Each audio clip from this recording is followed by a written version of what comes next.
આજે ગાંધી જયંતિ નિમિત્તે હું આપ સૌને મહાત્મા ગાંધી વિશે માહિતી આપવાની છું.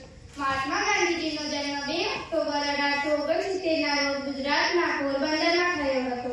તેમની માતાનું નામ પુતળીબાઈ હતું અને તેમનું પૂરું નામ મોહનદાસ કરમચંદ ગાંધી હતું. મહાત્મા ગાંધીજીએ બાળપણમાં હરિશ્ચંદ્રનું નાટક જોયું અને શ્રવણની વાર્તાઓ વાંચી. તેની તેમના હૃદય પર ઊંડી અસર પડી. તેથી તેમણે બાળપણમાં સાચું બોલવું અને માતા પિતાની સેવા કરવાનો નિર્ણય અને નિશ્ચય કરી લીધો. મહાત્મા ગાંધીજી માધ્યમિક શિક્ષણ પૂર્ણ કર્યા બાદ ઉચ્ચ અભ્યાસ કરવા માટે વિલાયત ગયા અને ત્યાંથી તેઓ બેરિસ્ટ થયા. મહાત્મા ગાંધીજી વકીલાત કરવા માટે દક્ષિણ આફ્રિકા ગયા.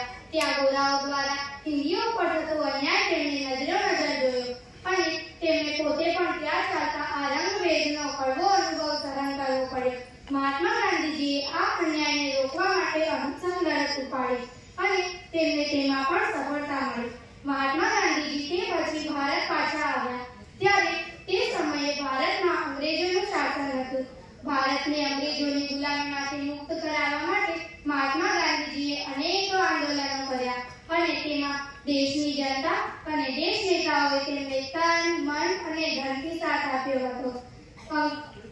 અંગ્રેજોએ મહાત્મા ગાંધીજીને ઘણીવાર જેલમાં પૂર્યા. તે છતાં મહાત્મા ગાંધીજી હાર માન્યા નહીં અને છેવટે સૌના પ્રયત્નોથી 1947ના રોજ ભારતને આઝાદી મળી. તે પછી મહાત્મા ગાંધીજીએ અમદાવાદમાં પહેલા કોરસમાં અને તે પછી નર્મદા નદીના કાંઠે આશ્રમની સ્થાપના કરી. મહાત્મા ગાંધીજી સાદાઈથી રહેતા. ગમે તેટલું કામ હોય તે છતાં રોજ સવાર સાંજ પૂજા કરતા. તેમની પ્રાર્થના સભામાં અનેક લોકો આવતા. મહાત્મા ગાંધીજીને પોતાની આત્મકથા લખી હતી જે આજકાલ સત્યના પ્રયોગ નામે જાણીતી છે. મહાત્મા ગાંધીજીને વૈષ્ણવ જન તો તેને કહીએ તે નરસિંહ મહેતાનું ભજન અતિ પ્રિય હતું. તેમની પત્નીનું નામ કસ્તુરબા હતું અને તેમણે પણ મહાત્મા ગાંધીજીને ઘણો સાથ સહકાર આપ્યો હતો. મહાત્મા ગાંધીજીએ ખાદી ચળવળમાં પણ પોતાનું એક મહત્વનું યોગદાન આપ્યું હતું. મહાત્મા ગાંધીજીએ ખાદીને ગરીબો માટેનું રોજગારીનું સાધન બનાવ્યું હતું. મહાત્મા ગાંધીજીએ માત્ર રાજકીય ક્ષેત્રે જ નહીં પરંતુ સામાજિક ક્ષેત્રે સ્ત્રીઓના અધિકારો માટે કામ કર્યું હતું અને તેની સાથે મહાત્મા ગાંધીજીએ હજી ઘણી ચળવળોમાં પોતાનું મહત્વનું યોગદાન આપ્યું હતું. મહાત્મા ગાંધીજીના વિચારોથી પ્રેરણા લઈ અને વિશ્વના મહાન નેતાઓ જેમ કે માર્ટિન લ્યુથરે પોતાના દેશમાં સમાજ સુધારણાના કાર્ય કર્યા હતા. સત્ય અને અહિંસા એ તેમનું માનવું હતું કે દુનિયાના સૌથી શક્તિશાળી શસ્ત્ર છે. સત્ય અને અહિંસા એ તેમના જીવનના મુખ્ય સિદ્ધાંતો હતા. મહાત્મા ગાંધીજીએ અંગ્રેજો સાથેની લડતમાં હિંસાનો માર્ગ ન અપનાવતા સમગ્ર વિશ્વને અહિંસાની શક્તિ બતાવી હતી. તેથી આપણે તેમનો જન્મદિવસ એટલે કે 2 ઓક્ટોબર મહાત્મા ગાંધી જયંતિ તરીકે ઉજવીએ છીએ. તેની સાથે સંસદીય મહાસભા રાષ્ટ્ર સંયુક્ત દ્વારા આ દિવસને આંતરરાષ્ટ્રીય અહિંસા દિવસ તરીકે પણ ઉજવવામાં આવે છે. આપ સૌને ગાંધી જયંતિની ખૂબ ખૂબ શુભકામનાઓ. અસ્તુ. નમસ્તે. શ્રી લાલ બહાદુર શાસ્ત્રીજીનો જન્મ 2 ઓક્ટોબર 1904ના રોજ મોગલસરાય ઉત્તર પ્રદેશમાં થયો હતો. તેમના પિતા એક સ્કૂલના શિક્ષક હતા. જ્યારે લાલ બહાદુર શાસ્ત્રીજી માત્ર 1.5 વર્ષના હતા ત્યારે તેમના પિતા મૃત્યુ પામ્યા હતા. તેમની માતા તેમના 3 સંતાનો સાથે તેમના પિતાના ઘરે રહેવા લાગ્યા હતા. જ્યારે આમ ઉચ્ચ શિક્ષણ પ્રાપ્ત કર્યું. જ્યારે લાલ બહાદુર શાસ્ત્રીજી 16 વર્ષના હતા ત્યારે તેમણે ગાંધીજીનું આહ્વાન સાંભળીને તેમનું ભણતર છોડી દેવાનો નિર્ણય લીધો હતો. તેમની પ્રામાણિકતા, નમ્રતા અને સખત પરિશ્રમ માટે જાણીતા લાલ બહાદુર શાસ્ત્રીજી અને ગાંધીજીની જન્મ જયંતિ એક જ દિવસે એટલે કે 2 ઓક્ટોબરના હોય છે. Today I am going to recite a passage from Gandhiji's autobiography by Bharatan Kumar Appa, The Magic Spell of a Book. I used to have my meals at a vegetarian restaurant. Here I met Mr. Albert Wells. We used to meet in this restaurant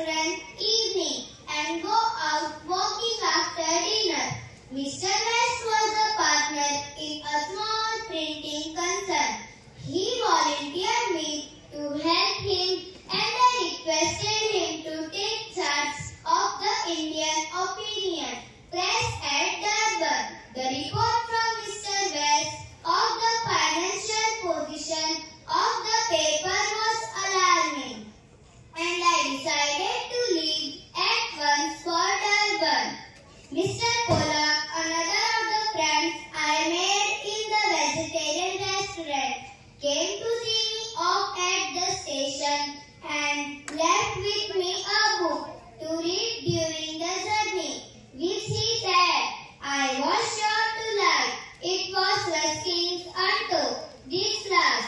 The book was impossible to lay aside. Once I had begun it, it gripped me. Johannesburg to Durban was 24-hour journey. The train reached there in the evening. I could not get any sleep that night. I determined to change my life in accordance with the ideas of the book. I believe that I discovered some of my deepest convictions reflected in this great book of Ruskin.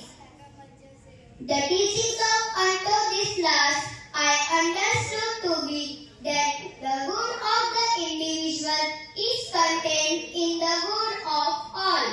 2.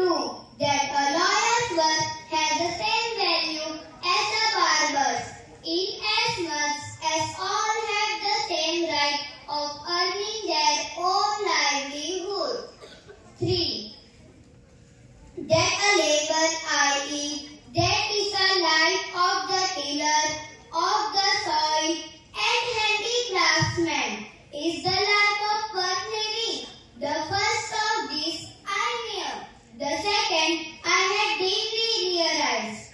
The third I had never occurred for me. Until this last made it as clear as daylight for me that the second and the third were contained in the first. I arose with the dawn, ready to reduce these principles to practice. Thank you.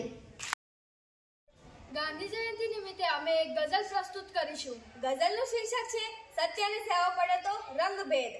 લાલ પીળી થઈ ઉઠતી એ ઘડી, લાલ પીળી થઈ ઉઠતી એ ઘડી, છાપ આખા વિશ્વ પર પાડી ગઈ, છાપ આખા વિશ્વ પર પાડી ગઈ. દાંડી યાત્રાએ ગયેલી ચાકડી, દાંડી યાત્રાએ ગયેલી ચાકડી, 5 ફૂટની સાદગી સુવિચારી, 5 ફૂટની સાદગી સુવિચારી. આખી આ દુનિયા પડી ગઈ સાંકડી, આખી આ દુનિયા પડી ગઈ સાંકડી. અંધશ્રદ્ધાથી ગુલામી દૂર ગઈ, અંધશ્રદ્ધાથી ગુલામી દૂર ગઈ. બાંધતી વિશ્વાસની નાડા ચડી, બાંધતી વિશ્વાસની નાડા ચડી, રેટિયામાં કાળને કાંતિ લીધો, રેટિયામાં કાળને કાંતિ લીધો. કાળને એની સમજ પણ ના પડી, કાળને એની સમજ પણ ના પડી. ઘરના 2 ટુકડા થયા, સળગ્યા પછી, ઘરના 2 ટુકડા થયા, સળગ્યા પછી. બંધ આંખોમાં અહિંસા તરફડી, બંધ આંખોમાં અહિંસા તરફડી. મોક્ષને પામી 3 ઘોડીઓ, મોક્ષને પામી 3 ઘોડીઓ. ચામડીના તીર્થમાં એ જય ચડી, ચામડીના તીર્થમાં એ જય ચડી. જય હિન્દ. આજે 2 ઓક્ટોબર ગાંધી જયંતિ નિમિત્તે આ અવસર આપણે નાટકથી શરૂ કરીશું. Today we are going to perform on Gandhiji in South Africa. Let me tell about characters. My name is Gaurangi Rawal. I am white conductor. My name is Apeksha Goswami. I am Gandhiji. My name is Rita Kalane. I am railway sir. My name is Namrata Sumania. I am officer. My name is Fatima Siddiqui. I am a passenger. The incident happens in train. Gandhiji was about to leave for Durban to attend for the case for which he had been engaged. A first-class ticket was booked for him. The train reached the capital of Natal. Bedding used to be provided at this station. Now let's start the play. Do you want battery? No, I have one with me. Take this pulley out. Put him in the place where he belongs. Stop alarm. You must go to the another compartment. But I have a first class ticket. That does not matter. You have to leave this compartment. But I was permitted to travel in this compartment at Durban. No, you are not. As you are Indian, leave immediately, or I shall call police constable to push you out. Come. No. Hey you, barrister pulley, can't sit with white passenger. Sit outside on the coach box. Actually, that is my usual seat, but I will give it to you. Whether I should go and fight for my rights or should I go back to India? No, I will go definitely to Pretoria. Hey Same, you sit below. I want to smoke up here. Gandhiji takes next available train to Pretoria. Further trouble was in store for Gandhiji on this journey to Pretoria. He had to travel by stagecoach. Train stopped and Gandhiji was sitting now in the waiting room. It was winter. It was extremely cold. His overcoat in his luggage. which was officials' control. He said she would, but no one had pity on him. But I have a first-class ticket, which entitled me to sit inside, and you made me to sit at your feet. I will not do so. Didn't you listen? What I said? Hey India, go and sit behind the driver. You will have come. No, no. Hey, stop leaving me alone. Why are you driving the gentleman? Don't you see he has a first-class ticket? Let him come with us. Okay, let me once get out. I shall show you what I can do. In this way, Gandhiji was treated very badly in South Africa. The seeds of Satyagraha was sown after this incident in his life against racial injustice. Thank you. આજના સંદર્ભમાં ગાંધીજીના અહિંસાનું મહત્વ. અહિંસા શબ્દનો સામાન્ય અર્થ છે કે હિંસા ન કરવી. એનો વ્યાપક અર્થ છે કોઈ પણ પ્રાણીને તન, મન, કર્મ, વચન અને વાણી દ્વારા નુકસાન ન પહોંચાડવું તથા કટુવાણી વગેરે દ્વારા પણ નુકસાન ન પહોંચાડવું. અહિંસા ધર્મમાં ગાંધીજી અને આજના સંદર્ભમાં કોમી એકતા. યુગે યુગે દુનિયામાં મહાનુભાવો જન્મ લેતા રહ્યા છે અને પ્રજાને ઉત્કૃષ્ટ જીવન જીવવા માટે સન્માર્ગે દોડતા રહ્યા છે. ગાંધીજી અને તેમના પુરોગામી મહાત્માઓ વચ્ચે તફાવત નોંધી શકાય. તે એ છે કે અન્ય મહાપુરુષોએ ધર્મ અને આધ્યાત્મિકતાની વાતો કરી એક આદર્શ જીવન જીવી ગયા. એટલું જ નહીં, પણ તેમના શિષ્યો પણ ઉદાહરણરૂપ જીવન જીવ્યા.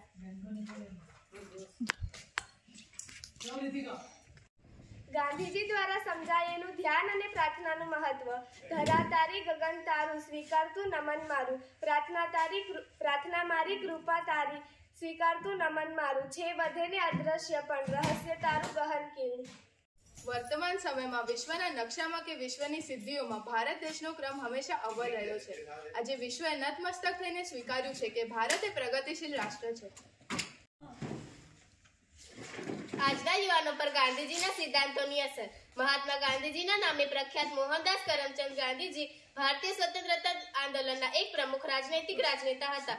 ગાંધીજીને સાચી શ્રદ્ધાંજલિ આપવા વડાપ્રધાન શ્રી નરેન્દ્ર મોદીજી દ્વારા સ્વચ્છ ભારત અભિયાન શરૂ કરવામાં આવ્યું, જે અંતર્ગત ભારતને સ્વચ્છ બનાવવાનો હતો. एक कहावत है कि फुर्सत मिले तो मुझे पढ़ना जरूर, मैं तुम्हारी हर उलझन का मुकम्मल जवाब हूँ. स्वार्थ અને સંકીર્ણતા બાજુ પર મૂકી દેશવાસીઓ ગાંધીજીના 11 વ્રતોનું પાલન પોતાના જીવનમાં કરે તો મોટા ભાગની સમસ્યાનો અંત આવી જાય.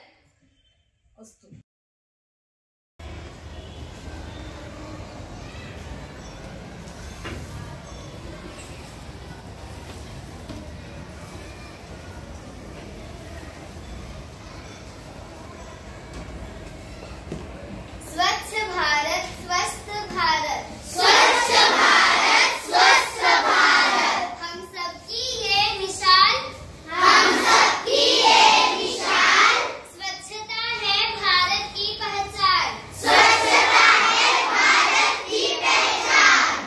स्वच्छ भारत स्वस्थ भारत, स्वच्छ भारत स्वस्थ भारत, स्वच्छ भारत स्वस्थ भारत, स्वच्छ भारत स्वस्थ भारत. हम सबने यह ठाना है, देश को बचाना है, हम सबने यह ठाना है, देश को बचाना है.